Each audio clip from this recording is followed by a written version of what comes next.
asalaamaaleykum mbokk yi ñu ngi leen di nuyu di leen ziar bu baax comme ni ngeen ko xamee dafay dal professeur Ousmane Ndiaye ci seen chaîne sama xalaat TV. vidéo tey bi nag muy maanaam fruit de la semaine fruit de la semaine nag tey dañuy waxtaan li nga xam ne mooy pomme waaw li nga xam ne mooy fruit bu pomme lañ bëgg a xam professeur lan mooy ay njëriñam maanaam ci yaramu doomu aadama ak ci dundu doomu aadama. salaamaaleykum wa rahmatullah sëñ Pape Lo maa ngi lay nuyu di la ziar di nuyu mbokku internet yi nga xam ne ñu ngi suivre yëpp ci sama xalaat TV di leen jaajëfal di wax ni rek comme ni ñu ko tàmmee di def chaque jour di waxtaane plante de la semaine ak fruit de la semaine mooy le légume de la semaine tey nag ñu ñëw ci benn fruit boo xamante ni xam naa ni dina neex a waxtaane ndax it naqariwul. si dañ kontaan. waaw. yaa njóobee ak njóobeen yi muy pomme. waaw c'est vrai. waaw pomme moom macha allah. fruit bu neex la. te li ci am solo rek mooy da ngay faju di bànneex waale maanaam. waaw bu ko defee nag fruit la boo xam ne Pape dafa bëri njëriñ. parce que dafa comme fruit yëpp rek dañoo am ay vitamines. léegi bu ko defee nag li mu mën a faj it nekk loo xamante ni lu bari la. liñ ci njëkk a wax rek. muy que ni boo demee li ñuy wax vinaigre de cidre. vinaigre de cidre. scientifique yi découvrir ne lu bëri la mën a faj. vinaigre de cidre. vinaigre. comme vinaigre bi. waaw vinaigre de cidre. moom lañ koy wax mais scientifique yi découvrir nañ lu bëri la mën a faj. donte du ñu lépp la mën a faj sax waaye ku def recherche ci net bi sax xam naa di nga gis. li mën a faj lépp rek ñu mën a tënk foofu. waaw donc def naa foofu bu ñu fa yemoon rek njëriñ li jeex na. muy vinaigre buy jóge ci pomme la. waaw ci pomme lañ ko defee. léegi nag foofu li ma bëgg a leeral mooy que ni vinaigre de cidre ñu bëri noonu lañ ko jàppee mais xamuñu ni ci pomme la jógee. waaw parce que tur bi amul pomme. waaw kay bu ñu waxoon vinaigre de pomme. waaw kay moom gën a yomb waaw vraiment. mais bu ñu nee vinaigre de cidre. waaw am na ñoo xam ne ñu ngi koy utiliser.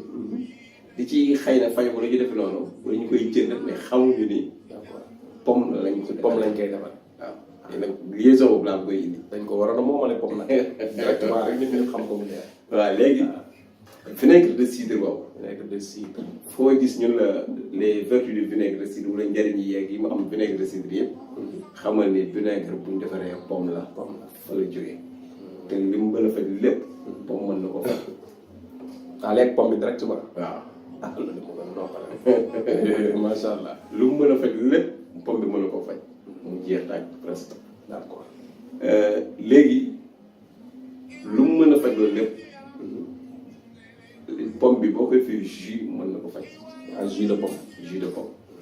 boo nee jus de pomme nag yaakaar naa boo ko jus de pomme yi ñuy def ci paquet bi di ko jaay. non yooyu tax ñuy wax. waaw jus de pomme boo defaral sa bopp. boo defaral sa bopp waaw. parce que lii jus de pomme yi ñuy wax yi ñuy jaay mën na bañ a sax am pomme.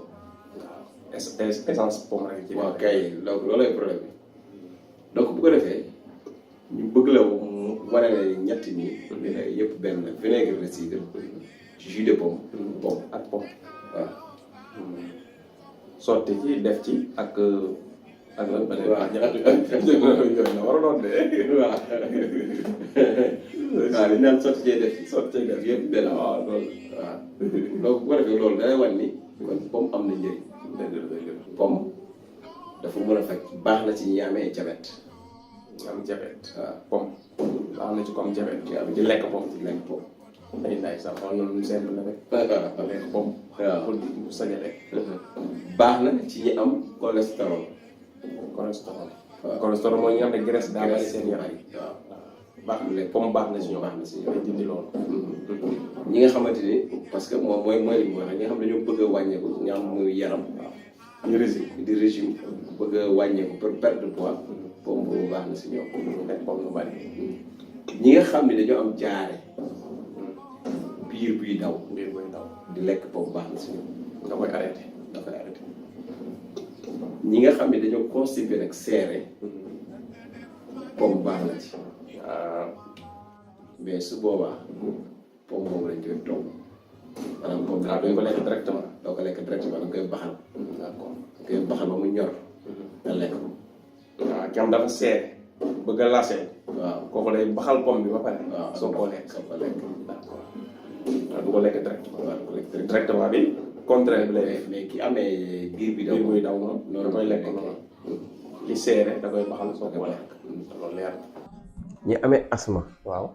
tamit pomme bi baax na si ñoom ñoom it mën nañuy jël pomme bi di ko lekk noonu ñu am asma. asma wala ñu am pomme bis bu dee ñu lekk ñetti pomme yoo xam ne dañ ko baxal ñu am asma. ñu amee asma voilà. mën nañu jël pomme bu ñu baxal buñ togg ci ndox waaw.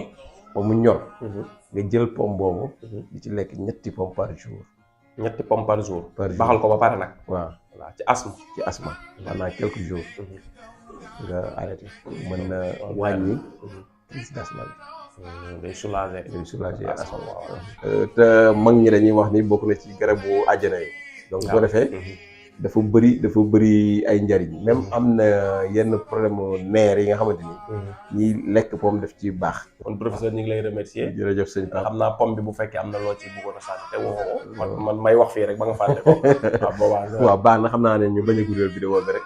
dafay ñu sant ñëpp rek. gërëm ñëpp di ñaan ñi nga xamante ni ñu ngi suivre rek. ni ñu koy waxee rek ñu ngi leen di tàllal loxo yéen ñëpp. di leen baalu àq ci yenn erreurs yi. lu ci rafet nag yàlla la. lu ci ndëngate rek ak njuumte. doomu aadama moo matul. asalaamaaleykum wa rahmatulah wa barakaatu. aleykum salaam wa rahmatulah.